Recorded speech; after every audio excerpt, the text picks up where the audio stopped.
Non, c'est pas rassurant parce que l'État, elle est là que quelques fois dans l'année. L'État, elle est là que quand il y a des caméras et qu'on est en train d'orchestrer tout ça. Donc moi, là, je suis très déçu. On a l'impression d'assister à un plan de communication. On prévient personne, on arrête comme ça. Aucun plan n'a été élaboré, aucune association n'est en train d'être consultée. Donc bon, je suis bien content au moins qu'il y ait la parole des habitants qui soit écoutée. Cette question de la drogue, elle est en train d'assassiner des gens dans nos quartiers.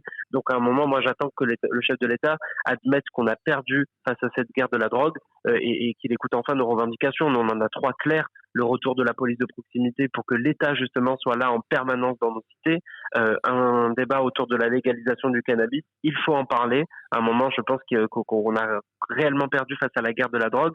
Et troisièmement, ce dispositif d'accompagnement des familles victimes qu'on porte nous au sein de l'association Conscience, on veut aujourd'hui qu'il soit porté par une institution, qu'il soit porté par l'État.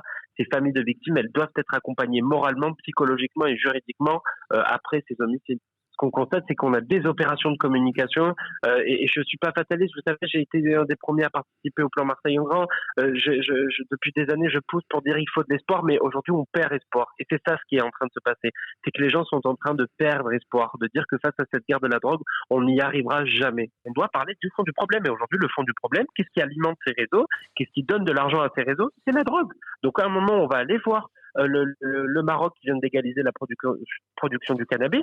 On va voir aussi les pays comme l'Arabie Saoudite, Dubaï, les pays d'Amérique latine et du Maghreb qui sont en train de réfugier ces trafiquants de drogue et ces narcobandits, les têtes de réseau qui sont cachés là-bas. Et on va leur demander de coopérer, on va leur demander de nous envoyer ces têtes de réseau, comme on a eu Félix la semaine dernière. Aujourd'hui, il faut qu'on ait d'autres têtes de réseau et qu'on aille plus loin dans cette lutte contre le trafic international.